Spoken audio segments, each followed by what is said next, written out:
அழைத்து செல்லும் நட்சத்திரம், வழியை காட்டும் நட்சத்திரம், ஆச்சரிய நட்சத்திரம், இயேசு பாலன் வாழும் இல்லம் அழைத்து செல்லும் நட்சத்திரம்.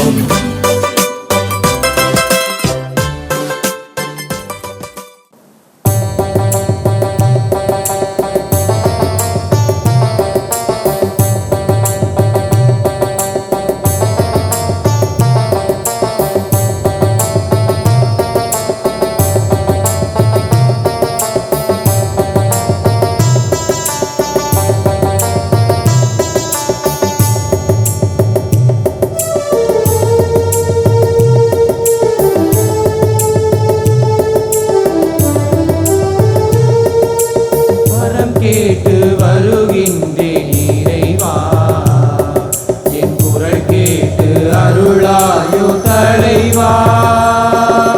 வரம் கேட்டு வருகின்றேன் இறைவா, என் குரல் கேட்டு அருளாயோ தலைவா. தந்தை மகன் தூயாவியாரின் பெயராலே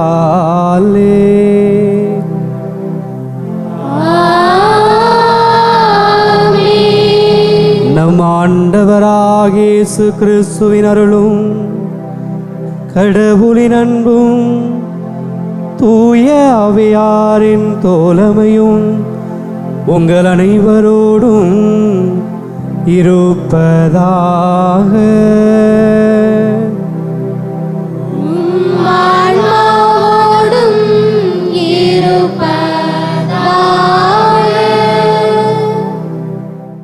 திருப்பலி முன்னுரை. விண்ணக தந்தையின் ஆசி பெற்றவர்களே வாருங்கள். உங்கள் அனைவரையும் இத்தெய்வீக திருப்பலிக்கு அன்போடு வரவேற்கின்றேன். வாழ்க்கையில் ஒவ்வொரு நிமிடத்திலும் தீர்ப்பிடும் கடவுள் முன் நாம் நிற்கின்றோம். நமது சிந்தனை, சொல், செயல் என அனைத்தும் நமக்கு தீர்ப்பிடும் என்றாலும் நாம் அனைவருமே இறுதி தீர்ப்பினையே பயணித்து கொண்டிருக்கிறோம். இத்தவக்காலத்தில் இறுதி தீர்ப்பினை பற்றி தியானிப்பது நமது வாழ்வு வளம் பெறவும் செயல்கள் செம்மையடையவும் உதவும். கடவுளை அறிந்து அன்பு செய்வது, அவருக்கு பணிபுரிந்து விண்ணகம் நோக்கி பயணிப்பதே நமது நோக்கம். அதனை நமது அன்றாட வாழ்வில் செயல்பாடுகளில் வெளிப்படுவதையே இன்றைய நற்செய்தியில் இயேசு நமக்கு சுட்டி காட்டுகிறார். அருகில் உள்ள ஏழைகள் மேல் அன்பும் இரக்கமும் கொண்டு உதவி செய்யாத போது கடவுளை எப்படி அன்பு செய்ய முடியும்? ஆகவே அன்பு சகோதர சகோதரிகளே, நமது வாழ்வில் அன்றாடம் நம்மோடு பயணிக்கும் நமது உறவுகளில் பசியாற்றி, தாகம் தீர்த்து, இடம் கொடுத்து, நிர்வாணம் நீக்கி, நோயில் சந்தித்து, சிறையில் இருப்போரை தேற்றி, இவர்களில் வாழும் கல்வாரி இயேசுவை அன்பு செய்யும் போது விண்ணக வாழ்வு நமக்கு நிரந்தரமாகும். இறையன்பு இல்லாமல் பிறரன்பு இல்லை, பிறரன்பு இல்லாமல் இறையன்பு இல்லை என்பதை உள்ளத்தில் பதிய வைப்போம். ஏழைகள் ஏழையாகவே வாழ்ந்திட வழியாகாமல் நமது அன்பு பணியினால், சேவை மனப்பான்மையால் ஏழைகளை, கைவிடப்பட்டவர்களை, ஓரங்கட்டப்பட்டவர்களை உயர்த்தும் இயேசுவின் பரிவுள்ளம் கொண்டவர்களாக வாழ வரவேண்டி இணைவோம் இறைமகனின் அன்பு பணியில். இயேசுவில் பிரியமான சகோதர சகோதரிகளே, அன்பார்ந்த குழந்தைகளே, தங்களுடைய வீடுகளில் இருந்து மாதா தொலைக்காட்சியின் வழியாக திருப்பலியில் பங்கேற்கின்ற அன்பு விசுவாசிகளே, எல்லோரையும் இந்த ஆண்டவர் இயேசுவின் ஒப்பற்ற கல்வாரி பலி நினைவு கொண்டாட்டத்திற்கு அன்போடு அழைக்கின்றோம். இந்த திருப்பலியானது மதுரை மறைமாவட்டம் பத்திராயர் புதுப்பட்டியில் இருக்கின்ற 3 ஞானியர் ஆலயத்திலிருந்து உங்களுக்காக இந்த திருப்பலியில் நாங்கள் ஜெபிக்கிறோம். மதுரை மறை மாவட்டத்திலே மிக பழமையான பங்குகளில் இதுவும் ஒன்று. 1872ஆம் ஆண்டு மாபெரும் மறைப்பணியாளரும் சேசபை துறவியுமான அருட்தந்தை திரிங்கால் அவர்களால் இந்த மறைப்பணித்தலம் உருவாக்கப்பட்டது. அருட்பணியாளர் திரிங்கால் அவர்கள் திருவிவிலியத்தை லத்தீன் மொழியிலிருந்து தமிழிலே மொழிபெயர்த்த மாபெரும் மகான். இவ்விடத்திலே தங்கிதான் அந்த தமிழ் மொழிபெயர்ப்பை மிகச் சிறப்பாக செய்தொழினார். இந்த பாரம்பரியமிக்க புதுப்பட்டி மறைப்பணித்தலமானது 13 கிளைப்பங்குகளை கொண்டிருக்கிறது. 1300 குடும்பங்களை சார்ந்த இறை மக்கள் வெவ்வேறு ஊர்களில் ஆண்டவரை தேடுகின்ற மக்களாக, வாஞ்சையுள்ள மக்களாக வாழ்வது இம்மறைப்பணித்தலத்தின் மகத்துவமான சிறப்புகளில் ஒன்று. ஆகவே இந்த நாளிலே எம் பங்கில் இருக்கின்ற அனைத்து குடும்பங்களின் கருத்துக்களுக்காகவும், இறைமக்கள் செய்கின்ற பணி வாழ்வு சிறக்கவும், அனைத்து குடும்பங்களில் சமாதானம் நிலவும், குழந்தைகள் கல்வியிலும் ஞானத்திலும் இறைவார்த்தையின் ஒளியிலும் சிறந்து மிளிரவும் தெய்வீக பலியிலே மன்றாடுவோம். சகோதர சகோதரிகளே, தூய மறை நிகழ்வுகளை கொண்டாட நாம் தகுதி வரும் பொருட்டு நம் பாவங்களை ஏற்றுக்கொள்வோம். எல்லாம் வல்ல இறைவனிடமும் சகோதர சகோதரிகளே உங்களிடமும் நான் பாவி என்று ஏற்றுக்கொள்கிறேன். ஏனெனில் என் சிந்தனையாலும் சொல்லாலும் செயலாலும் கடமைகளில் தவறியதாலும் பாவங்கள் பல செய்தேன். என் பாவமே, என் பாவமே, என் பெரும் பாவமே. ஆகையால் எப்பொழுதும் கனியான புனித மரியாதையும் வானதூதர் புனிதரையும் சகோதர சகோதரிகளையும் நம் இறைவனாகிய ஆண்டவரிடம் எனக்காக வேண்டிக் கொள்ள மன்றாடுகிறேன். எல்லாம் வல்ல இறைவன் நம் மீது இரக்கம் வைத்து நம் பாவங்களை மன்னித்து நம்மை நிலை வாழ்வுக்கு அழைத்துச் செல்வாராக. ஆமென்.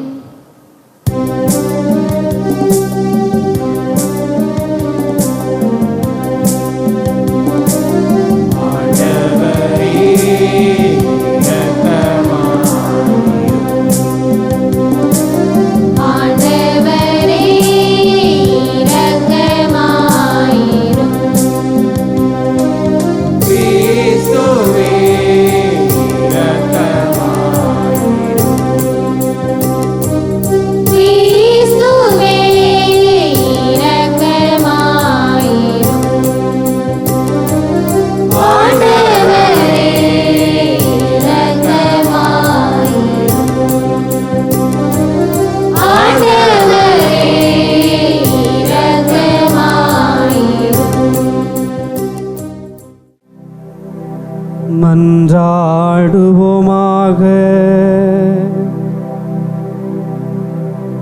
இறைவா எங்கள் மீட்பரே, எங்களை மனம் திருப்பி அருளும். இவ்வாறு விண்ணக நெறியை நாங்கள் கற்றுக்கொள்வதால் தவ முயற்சி எங்களுக்கு பயனளிப்பதாக. உமோடு தூயாவியாரின் ஒன்றிப்பில் இறைவனாய் என்றென்றும் வாழ்ந்து ஆட்சி செய்கின்ற எங்கள் ஆண்டவரும் உம் திருமகனுமாகிய கிறிஸ்து வழியாக உம்மை மன்றாடுகின்றோம்.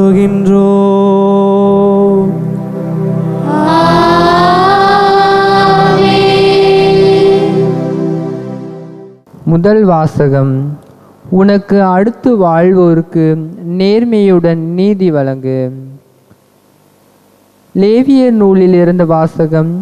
அதிகாரம் 19, இறை திருவசனங்கள் 1, 2 மற்றும் 11 - 18 முடிய. ஆண்டவர் மோசேயிடம் கூறியது: நீர் இஸ்ரேல் மக்களிடம் கூற வேண்டியது, தூயராய் இருங்கள், ஏனெனில் உங்கள் கடவுளும் ஆண்டவருமாகிய நான் தூயவர். களவு செய்யாமலும் பொய் சொல்லாமலும் ஒருவரை ஒருவர் வஞ்சியாமலும் என் பெயரால் பொய்யானையிட்டு உங்கள் கடவுளின் பெயருக்கு இழுக்கு ஏற்படுத்தாமலும் இருங்கள்.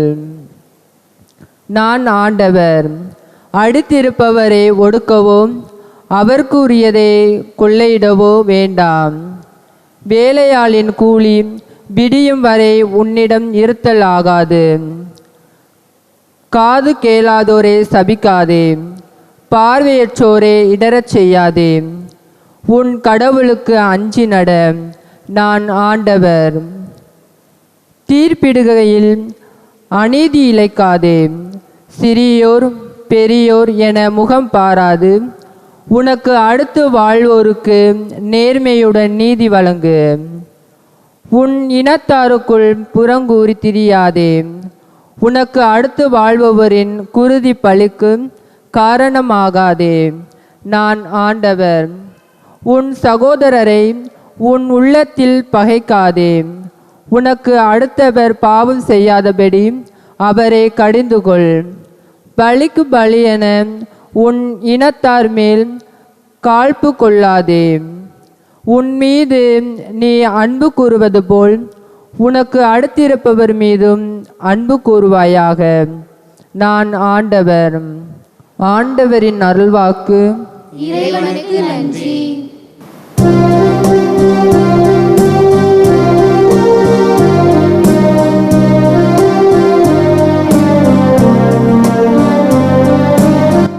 ஆண்டவருடைய வார்த்தைகள் வாழ்வு தரும் ஆவியை கொடுக்கின்றன. ஆண்டவருடைய வார்த்தைகள் வாழ்வு தரும் ஆவியை கொடுக்கின்றன. ஆண்டவருடைய வார்த்தைகள் வாழ்வு தரும் ஆவியை கொடுக்கின்றன. ஆண்டவரின் திருச்சட்டம் நிறைவானது, அது புத்துயிர் அளிக்கின்றது. ஆண்டவரின் ஒழுங்குமுறை நம்பத்தக்கது, எளியவருக்கு அது ஞானம் அளிக்கின்றது. ஆண்டவருடைய வார்த்தைகள் வாழ்வு தரும் ஆவியை கொடுக்கின்றன. ஆண்டவருடைய வார்த்தைகள் வாழ்வு தரும் ஆவியை கொடுக்கின்றன. ஆண்டவரின் நியமங்கள் சரியானவை, அவை இதயத்தை மகிழ்விக்கின்றன. ஆண்டவரின் கட்டளைகள் ஒளிமயமானவை, அவை கண்களை ஒளிர்விக்கின்றன. ஆண்டவருடைய வார்த்தைகள் வாழ்வு தரும் ஆவியை கொடுக்கின்றன. ஆண்டவருடைய வார்த்தைகள் வாழ்வு தரும் ஆவியை கொடுக்கின்றன. ஆண்டவரை பற்றிய அச்சம் தூயது, அது எந்நாளும் நிலைத்திருக்கும். ஆண்டவரின் நீதி நெறிகள் உண்மையானவை, அவை முற்றிலும் நீதியானவை. ஆண்டவருடைய வார்த்தைகள் வாழ்வு தரும் ஆவியை கொடுக்கின்றன. ஆண்டவருடைய வார்த்தைகள் வாழ்வு தரும் ஆவியை கொடுக்கின்றன.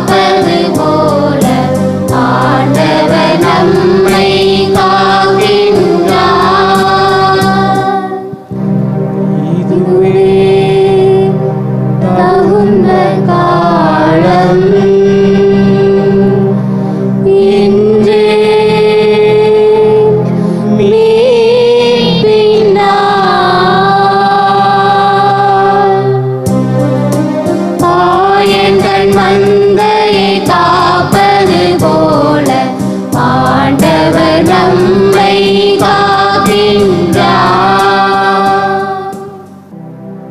ஆண்டவர் உங்களோடு இருப்பாராக. ஆன்மாவோடும் இருப்பாராக. மத்தேயு எழுதிய தூய நற்செய்தியிலிருந்து வாசகம். ஆண்டவரே, மாட்சி உமக்கே. பிரிவு 25. உயிருள்ள இறை வார்த்தைகள் 31 46 வரை. அக்காலத்தில் இயேசு தம் சீடர்களை நோக்கி கூறியது: வானதூதர் அனைவரும் புடைசூழ மானிட மகன் மாட்சியுடன் வரும்போது தம் மாட்சிமிகு அரியணையில் வீற்றிருப்பார். எல்லா மக்கள் இனத்தாரும் அவர் முன்னிலையில் ஒன்று கூட்டப்படுவர். ஓர் ஆயர் செம்மறி ஆடுகளையும் வெள்ளாடுகளையும் வெவ்வேறாக பிரித்து செம்மறி ஆடுகளை வலப்பக்கத்திலும் வெள்ளாடுகளை இடப்பக்கத்திலும் நிறுத்துவது போல அம்மக்களை அவர் வெவ்வேறாக பிரித்து நிறுத்துவார். பின்பு அரியணையில் வீற்றிருக்கும் அரசர் தம் வலப்பக்கத்தில் உள்ளோரை பார்த்து, என் தந்தையிடமிருந்து ஆசி பெற்றவர்களை வாருங்கள். உலகம் தோன்றியது முதல் உங்களுக்காக ஏற்பாடு செய்யப்பட்டிருக்கும் ஆட்சியை உரிமை பேராக பெற்றுக்கொள்ளுங்கள். ஏனெனில் நான் பசியாயிருந்தேன், நீங்கள் உணவு கொடுத்தீர்கள். தாகமாயிருந்தேன், என் தாகத்தை தணித்தீர்கள். அந்நியனாக இருந்தேன், என்னை ஏற்றுக்கொண்டீர்கள். நான் ஆடையின்றி இருந்தேன், நீங்கள் எனக்கு ஆடை அணிவித்தீர்கள். நோயிற்றிருந்தேன், என்னை கவனித்து கொண்டீர்கள். சிறையில் இருந்தேன், என்னை தேடி வந்தீர்கள் என்பார். அதற்கு நேர்மையாளர்கள், ஆண்டவரே, எப்பொழுது உம்மை பசி உள்ளவராக கண்டு உணவளித்தோம், அல்லது தாகம் உள்ளவராக கண்டு மது தாகத்தை தணித்தோம்? எப்பொழுது உம்மை அந்நியராக கண்டு ஏற்றுக்கொண்டோம், அல்லது ஆடை இல்லாதவராக கண்டு ஆடை அணிவித்தோம்? எப்பொழுது நோயுற்றவராக அல்லது சிறையில் இருக்க கண்டு உம்மை தேடி வந்தோம் என்று கேட்பார்கள். அதற்கு அரசர், மிகச் சிறியோராகிய என் சகோதரர் சகோதரிகளுள் ஒருவருக்கு நீங்கள் செய்ததையெல்லாம் எனக்கே செய்தீர்கள் என உறுதியாக உங்களுக்கு சொல்கிறேன் என பதிலளிப்பார். பின்பு இடப்பக்கத்தில் உள்ளோரை பார்த்து, சபிக்கப்பட்டவர்களே, என்னிடமிருந்து அகன்று போங்கள். அலகைக்கும் அதன் தூதருக்கும் ஏற்பாடு செய்யப்பட்டிருக்கின்ற என்றும் அணையாத நெருப்புக்குள் செல்லுங்கள். ஏனெனில் நான் பசியாயிருந்தேன், நீங்கள் எனக்கு உணவு கொடுக்கவில்லை. தாகமாக இருந்தேன், என் தாகத்தை தணிக்கவில்லை. நான் அந்நியனாயிருந்தேன், நீங்கள் என்னை ஏற்றுக்கொள்ளவில்லை. ஆடையின்றி இருந்தேன், நீங்கள் எனக்கு ஆடை அளிக்கவில்லை. நோயிற்றிருந்தேன், சிறையில் இருந்தேன், என்னை கவனித்து கொள்ளவில்லை என்பார். அதற்கு அவர்கள், ஆண்டவரே, எப்பொழுது நீர் பசியாகவோ தாகமாகவோ அந்நியராகவோ ஆடையின்றியோ நோயுற்றோ சிறையிலோ இருக்க கண்டு உமக்கு தொண்டு செய்யாது இருந்தோம் என கேட்பார்கள். அப்பொழுது அவர், மிகச் சிறியோராகிய இவர்களுள் ஒருவருக்கு நீங்கள் எதையெல்லாம் செய்யவில்லையோ அதை எனக்கும் செய்யவில்லை என உறுதியாக உங்களுக்கு சொல்கிறேன் என பதிலளிப்பார். இவர்கள் முடிவில்லா தண்டனை அடையவும் நேர்மையாளர்கள் நிலை வாழ்வு பெறவும் செல்வார்கள்.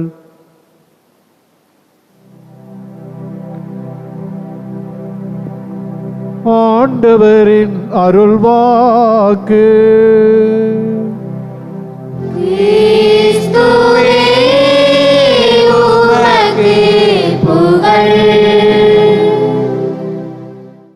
இயேசுவில் பிரியமான சகோதர சகோதரிகளே, அன்பார்ந்த குழந்தைகளே,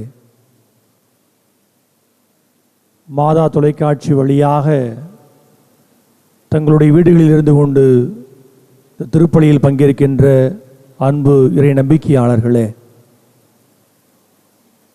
அருளின் காலம், இரக்கத்தின் காலம், மனமாற்றத்தை தேடும் காலமாகிய இறை வார்த்தையின் மீது தாகம் கொண்டு இறை வார்த்தை வாசிப்பதன் வழியாக இறைவனின் மேலான அன்பை சுவைக்கின்ற தவக்காலத்திலே நாம் இருக்கிறோம். காலங்களில் இது மிகவும் முக்கியமான இறைவனின் அருளையும் ஆசிரியையும் நமக்கு பெற்றுத்தருகின்ற உன்னதமான காலம்.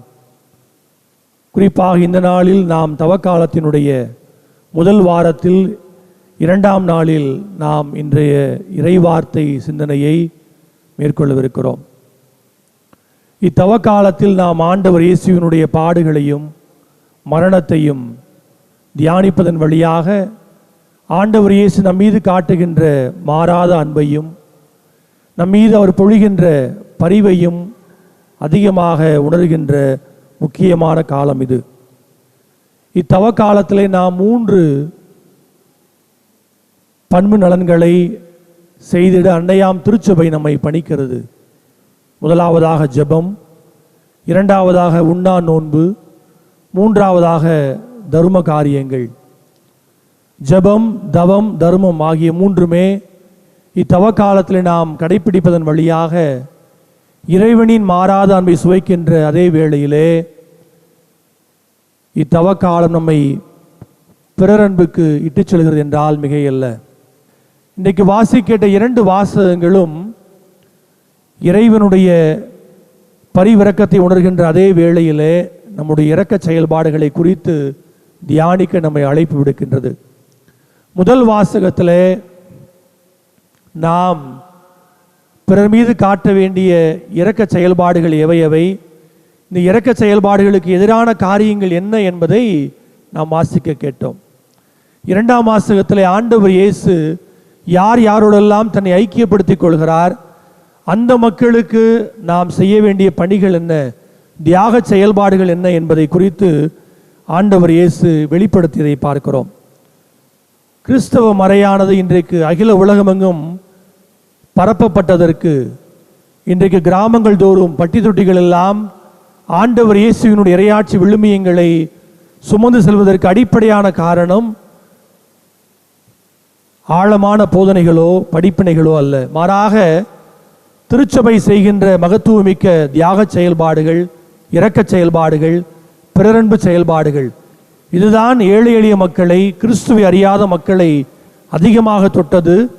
அவர்கள் ஆண்டவர் இயேசுவை அறிந்து கொள்வதற்கும் இந்த கிறிஸ்துவ மறையினுடைய அன்பு விளிமியங்களை கற்றுக்கொள்வதற்கும் அது மகத்துவமிக்க பாடமாக இருந்தது. ஆகவேதான் பலர் மனம் திரும்பி மனம் மாறி இந்த கிறிஸ்தவ மறையிலே சேர்ந்தார்கள் என்றால் மிகையல்ல. இயேசுவில் பிரியமான சகோதர சகோதரிகளே, இன்றைக்கு வாசிக்கிட்ட முதல் வாசகத்தில் மிக அருமையாக நாம் வாசிக்க கேட்டோம். ஊதியத்தை நம் வீட்டிலே பணிபுரிகின்ற தொழிலாளிக்கு, ஏழைக்கு எப்பொழுது ஊதியத்தை வழங்குவது, அந்த நாளின் இறுதி வேளையிலே இரவு வேளைக்குள் அந்த ஊதியத்தை வழங்கிவிட வேண்டும் என்று வாசிக்க கேட்டோம். திருக்குறானிலே ஒரு அருமையான வசனம் வரும், உழைப்பாளியின் வியர்வை அடங்குவதற்குள் அவனுக்குரிய கூலியை கொடுத்து விடு என்று திருக்குறானின் ஆசிரியர் மிக தெளிவாக சொல்கிறார்.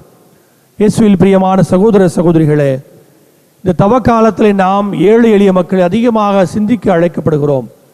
நான், எனது குடும்பம், எனது வீடு, எனது மனைவி, எனது வாழ்க்கை துணைவர், எனது பிள்ளைகள் என்ற குறுகிய வட்டத்திலே வாழாமல் சமுதாயத்திலே அன்பை தேடுகின்ற மக்களை அதிகமாக நாம் அவர்களை பற்றி யோசிக்க, அவர்களின் வாழ்வு மேம்பட நம்மை அர்ப்பணிக்க அன்னையாம் திருச்சபை இந்த தவக்காலத்தை நமக்கு கொடுத்திருக்கிறது. ஆகவேதான் இதனை அருளின் காலம் என்று சொல்கிறோம். எப்பொழுது அருள் நம்மை தேடி வரும் என்றால், நாம் எப்பொழுது பிறரோடு நல்லரோடு வாழுகின்ற பொழுது. வாழ்க்கையினுடைய மறுபெயர் என்னவென்று கேட்டால், வாழ்க்கையின் மறுபெயர் உறவு என்று சொல்வார்கள்.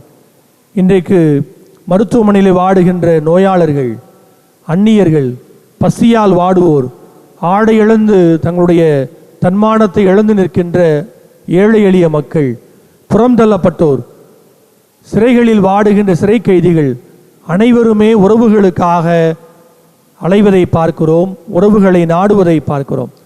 இயேசுவில் பிரியமான சகோதர சகோதரிகளே, இந்த 40 நாட்கள் தவக்காலத்தில் நாம் ஏராளமான திருத்தலங்களை நோக்கி, ஆலயங்களை நோக்கி பயணம் செய்யவிருக்கிறோம். அல்லது திருப்பயணமாக நாம் அல்லும் பகலும் பல்வேறு திருத்தலங்களை நோக்கி நாம் திருயாத்திரை மேற்கொள்ளவிருக்கிறோம். இந்த தவக்காலத்தில் நாம் செய்ய வேண்டிய 3 பண்பு நலன்களில் 2 பண்பு நலன்களை இந்த திருப்பயணத்தின் வழியாக நாம் மேற்கொள்ளவிருக்கிறோம். என்னவென்றால், ஜெபம் செய்வது, உண்ணா நோன்பு இருப்பது. ஆனால் 3வது பண்பு நலனாகிய தர்மத்தை, அறச்செயல்பாடுகளை, இரக்க செயல்பாடுகளை எவ்வாறு செய்வது? திருத்துணராகிய புனித லாரன்ஸ் அவரை நோக்கி அந்த ஆளுநருடைய படை வீரர்கள் வந்த பொழுது அவர் திருச்சபையினுடைய எல்லா சொத்துக்களை, விலை உயர்ந்த வழிபாட்டு பொருட்களை எல்லாம் விற்றுவிட்டு அவைகளை ஏழைகளுக்கு கொடுத்து விட்டார். அவர் இவ்வாறு சொல்லுவார், உன் வீட்டில் நீ அடுக்கி வைத்திருக்கின்ற விலை உயர்ந்த ஆடைகள், குவித்து வைத்திருக்கின்ற காலணிகள் எல்லாம் ஏழை எளிய மக்களுக்கு சொந்தமானவை என்று. இயேசுவில் பிரியமான சகோதர சகோதரிகளே, இத்தவ காலத்தில் நாம் குறிப்பிட்ட நேரத்தை ஒதுக்குவோம். யாருமே சந்திக்க வராத சிறைச்சாலைகளுக்கு செல்வோம், சிறை கைதிகளை சந்திப்போம்.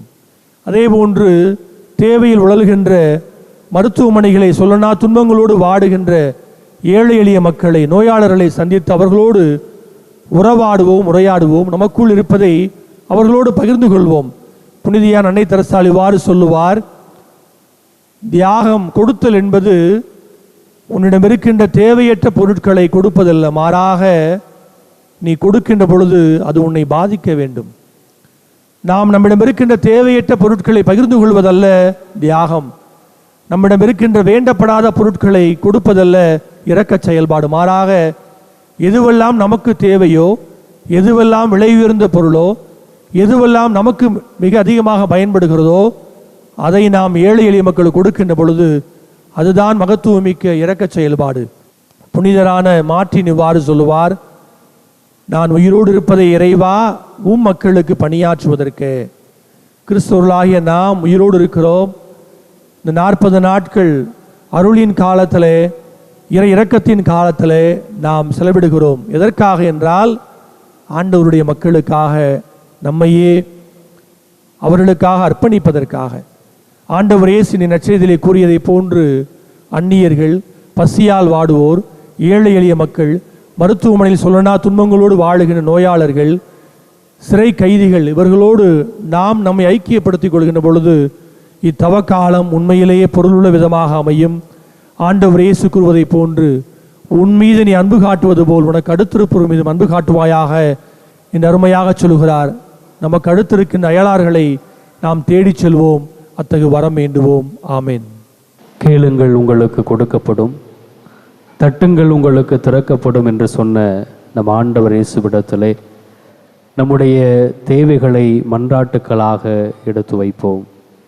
தாயும் தந்தையுமான அன்பு இறைவா, திரு அவையையும் இறை மக்களையும் இறையரசியை நோக்கி வழிநடத்தி கொண்டிருக்கும் எமது திருத்தந்தை, ஆயர்கள், குருக்கள், துறவரத்தார் அனைவரையும் பாதம் தந்து ஜெபிக்கின்றோம்.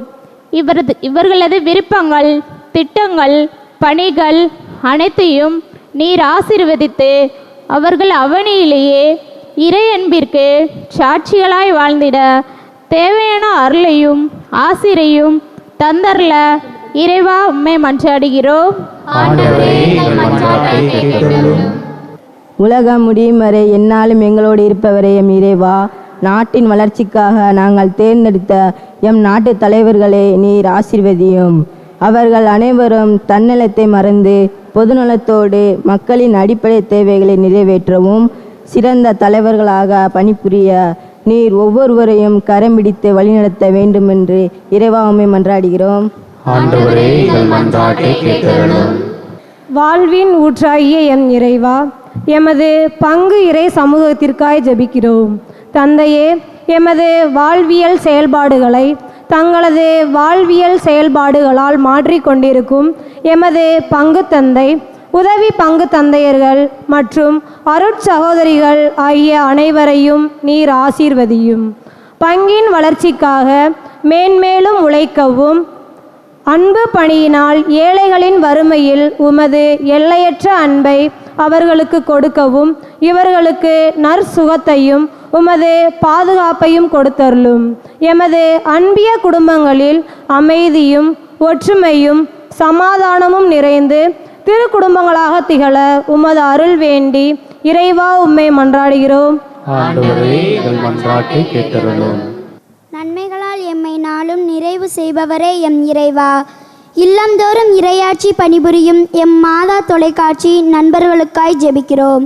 கிறிஸ்துவை அறியாதவர்களுக்கும் நம்பிக்கை இழந்தவர்களுக்கும் உமது அன்பை, பரிவை, இரக்கத்தை உலகின் கடைக்கோடி வரை கொண்டு செல்ல கடினமாக உழைக்கும் இவர்களுக்கு உமது உடனிருப்பையும் தூய ஆவியின் வழிநடத்துதலையும் கொடுத்து காத்தருள வேண்டுமென்று இறைவா உம்மை மன்றாடுகிறோம்.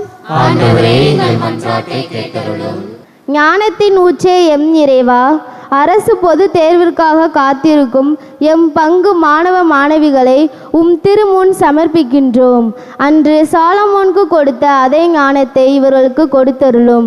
நன்கு படித்து தேர்வில் அதிக மதிப்பெண்களோடு வெற்றி பெறவும் இவர்கள் எதிர்கால வாழ்வில் ஆசீர்வதிக்கப்படவும் உழைக்கும் பெற்றோர்கள், ஆசிரியர்கள் ஆகியோரின் எண்ணங்களை நிறைவேற்ற வேண்டுமென்று இறைவாமை மன்றாடுகிறோம். ஒரு நிமிடம் கண்களை மூடி கைகளை கூப்பி நமது தனிப்பட்ட வாழ்விலே இறைவன் நமக்கு செய்ய வேண்டும் என்று விரும்பக்கூடிய இறை வேண்டுதல்களை மௌனமாக எடுத்து வைப்போம்.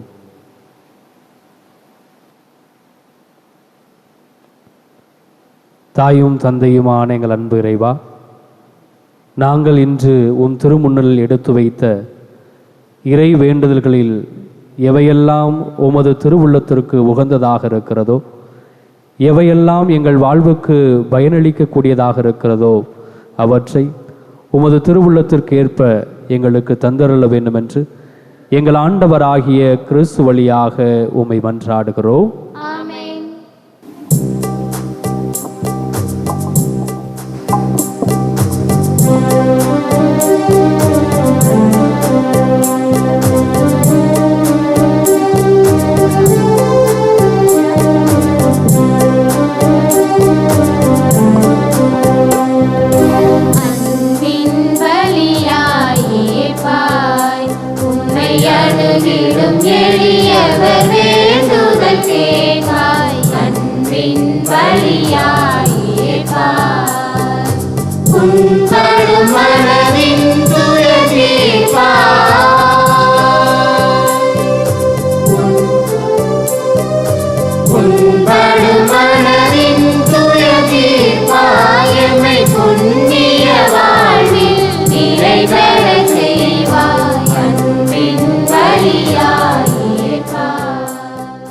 சகோதர சகோதரிகளே, என்னுடையதும் உங்களுடையதுமான இப்பலி எல்லாம் வல்ல இறைவனுக்கு ஏற்றதாகும்படி ஜெபியுங்கள். ஆண்டவர் தமது பெயரின் புகழ்ச்சிக்காகவும் மாட்சிக்காகவும் நமது நன்மைக்காகவும் புனித திரு அவையின் அனைத்து நலன்களுக்காகவும் உமது கையிலிருந்து இவ்வழியை ஏற்றுக்கொள்வாராக. ஆண்டவரே, எங்கள் இறைப்பற்றினி காணிக்கை உமக்கு ஏற்றதாயிருப்பதாக. உமது ஆற்றலால் இது எங்கள் வாழ்வை புனிதப்படுத்தி எங்களுக்கு உமது இரக்கமுள்ள மன்னிப்பை பெற்றுத் தருவதாக. எங்கள் ஆண்டவராகிய கிறிஸ்து வழியாக உம்மை மன்றாடுகின்றோம்.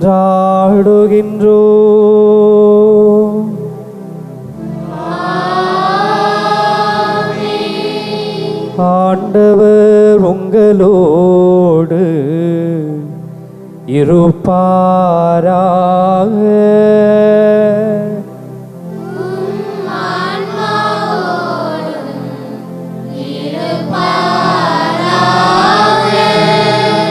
இதயங்களை மேலே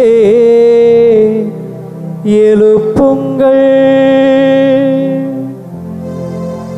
ஆண்டவரிடம் இறைவனாகிய ஆண்டவருக்கு நன்றி கூறுவோம்.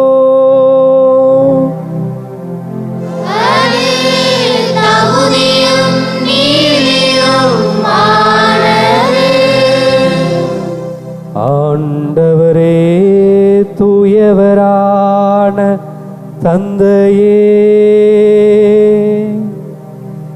என்றுமுள்ள எல்லாம் வல்ல இறைவா, என்னாலும் எவ்விடத்திலும் நாங்கள் உமக்கு நன்றி செலுத்துவது மெய்யாகவே தகுதியும் நீதியுமாகும். எங்கள் கடமையும் மீட்புக்குரிய செயலுமாகும். உம்முடைய பிள்ளைகளின் உள்ளங்களை தூய்மைப்படுத்தி புதுப்பிக்க பயனுள்ள இச்சிறப்பான காலத்தை ஏற்படுத்தினீ. அதனால் நாங்கள் மட்டுமீறிய பற்றுதல்களிலிருந்து விடுதலை பெற்று நிலையற்றவற்றில் மனதை ஈடுபடுத்தாது நிலையானவற்றில் மென்மேலும் மனதை செலுத்துமாறு எங்களை தூண்டுகின்ற காலம் இதுவே. ஆகவே புனிதர் வானதூதர் அனைவரோடும் சேர்ந்து நாங்களும் உமக்கு புகழ்ச்சி பன்னிசைத்து முடிவின்றி ஆர்ப்பரித்து பாடுவதாவது.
ஆண்டவரே,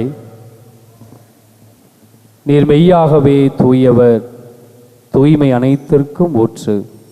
ஆகவே உம்முடைய ஆவியை பொழிந்து இக்காணிக்கைகளை தூய்மைப்படுத்த உம்மை வேண்டுகிறோம்.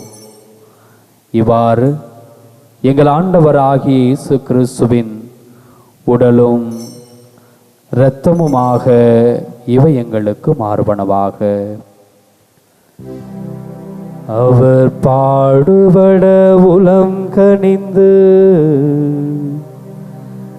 தம்மை கையளித்த போது அப்பத்தை எடுத்து நன்றி செலுத்தி அதை பிட்டு தம் சீடருக்கு அளித்து அவர் கூறியதாவது: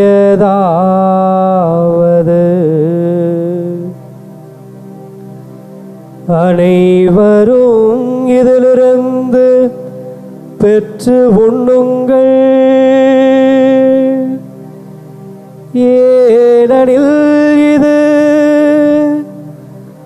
உங்களுக்காக கையளிக்கப்படும் என் உடல்.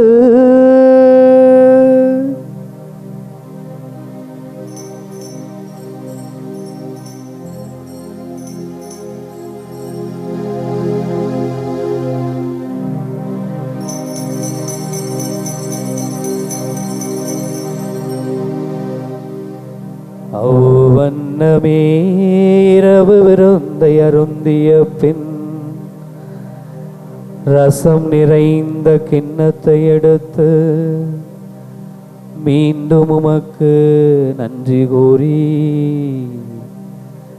தம்முடைய அன்பு சீட எல்லாருக்குமே அளித்து அவர் கூறியதாவது,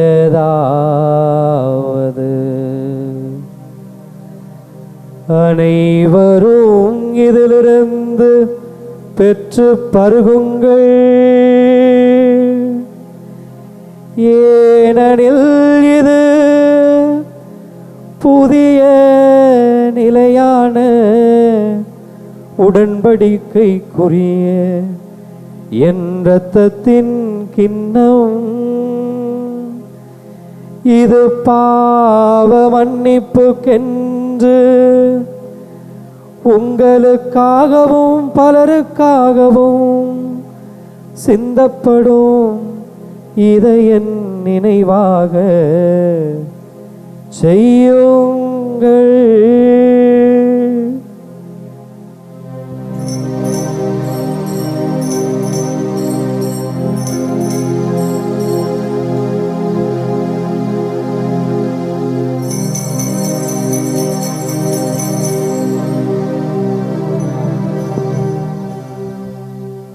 நம்பிக்கையின் மறை பொருள்.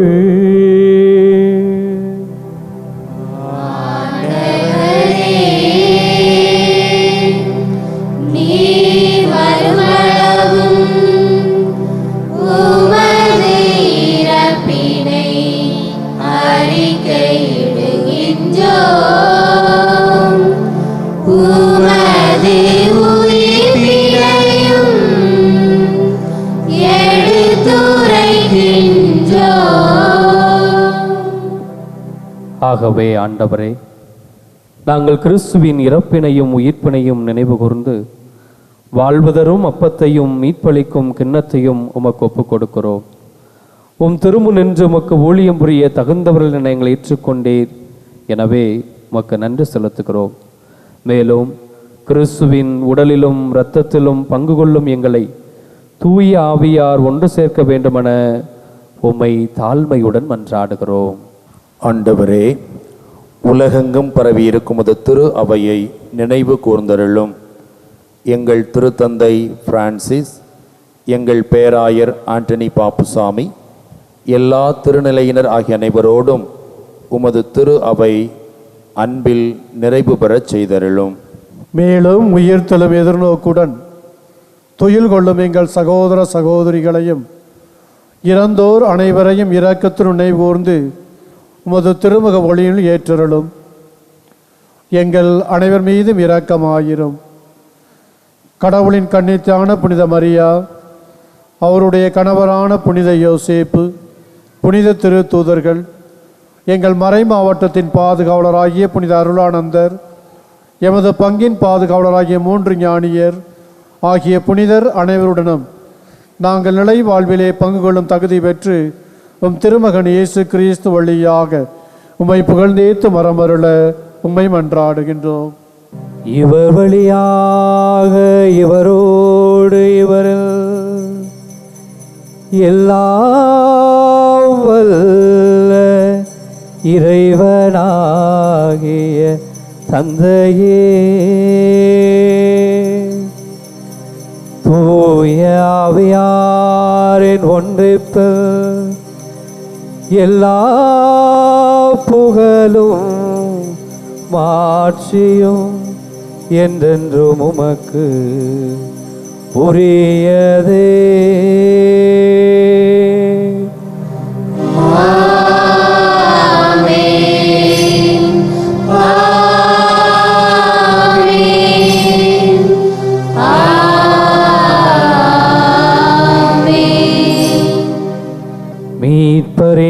கட்டளையால் கற்பிக்கப்பட்டு இறை படிப்பினையால் பயிற்சி பெற்ற நாம் துணிந்து பாடுவோம்.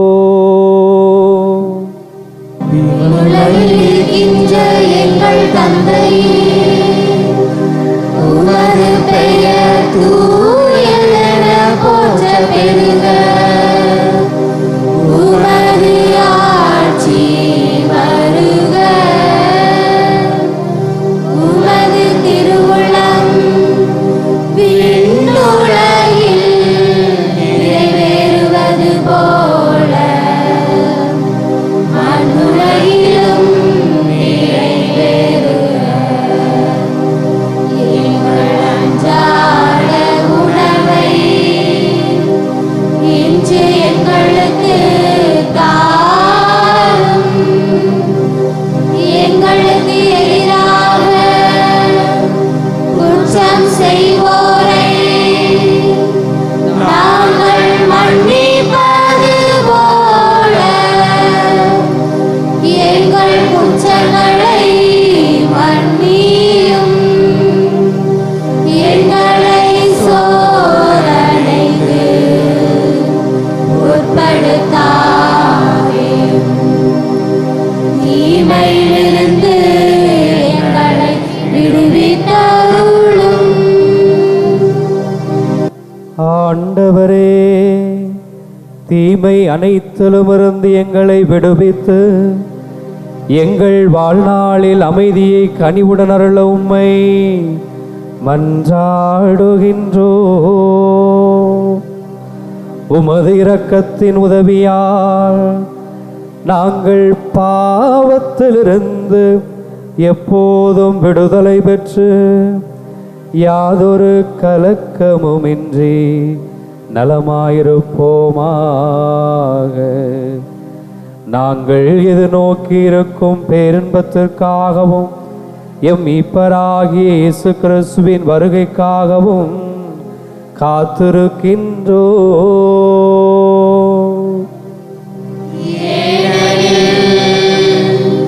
ஆட்சியும் வல்லமையும் மாட்சியும் என்றென்றும் உமதே. ஆண்டவரே இயேசு கிறிஸ்துவே, அமைதியை உங்களுக்கு விட்டுச் செல்கிறேன், என் அமைதியையே உங்களுக்கு அளிக்கிறேன் என்று உம் திருத்தூதர்களுக்கு மொழிந்தீரே.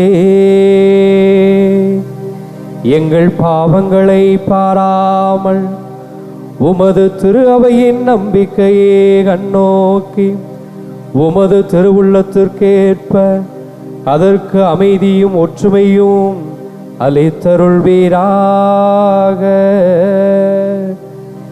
என்றென்று வாழ்ந்து ஆட்சி செய்கின்றவர் நீரே.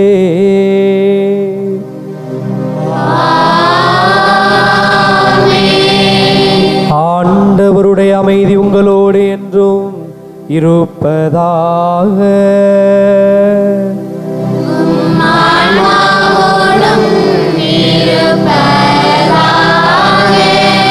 நம் ஆண்டவர் இயேசு கிறிஸ்து நமக்கு விட்டு சென்ற அமைதியை ஒருவர் மற்றவரிடத்திலே பகிர்ந்து மகிழ்வோம்.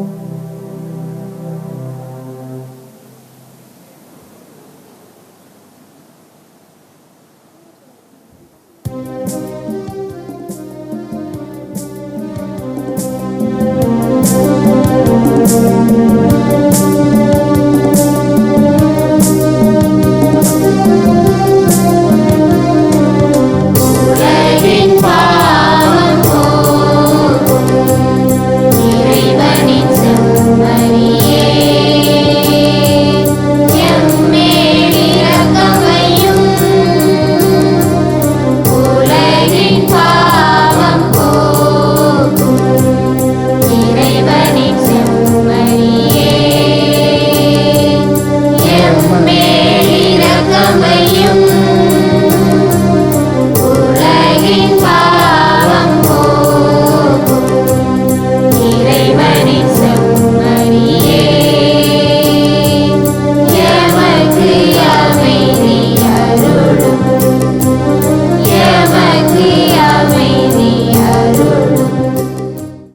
இதோ இறைவனின் செம்மறி. இவரே உலகின் பாவங்களை போக்குவதற்காக. நான் உங்கள் மீது அன்பு கொண்டது போல நீங்களும் ஒருவர் மற்றவர் மீது அன்பு கொண்டு வாழுங்கள் என்று சொல்லி வாழ்ந்து காட்டிய இறைவன். இந்த செம்மறியின் விருந்திற்கு அழைக்கப்பெற்ற நாம் ஒவ்வொருவருமே பேறு பெற்றோர். நான் தகுதியற்றவன், ஆனால் ஒரு வார்த்தை மட்டும் சொல்லியருளும், எனது ஆன்மா நலமடையும்.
நானும் மயங்கி போனேன்.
நன்றி கூறி மன்றாடுவோமாக. ஆண்டவரே, உமது அருளடையாளத்தை பெற்றுக்கொண்டதால் நாங்கள் மனதிற்கும் உடலுக்குமான உதவியை கண்டுணர நாங்கள் உம்மை வேண்டுகின்றோம். அதனால் மனதிலும் உடலிலும் மீட்பு அடைந்து விண்ணக உதவியின் முழுமையான மாட்சியை அடைவோமாக. எங்கள் ஆண்டவராகிய கிறிஸ்து வழியாக உம்மை மன்றாடுகின்றோம்.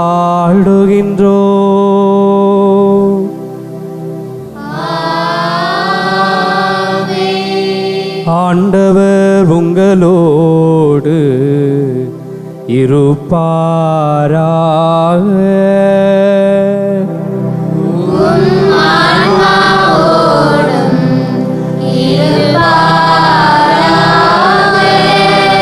எல்லாம் வல்ல இறைவன் தந்தை, மகன், தூய ஆவியார் உங்களை நிறைவாக ஆசீர்வதிப்பாராக.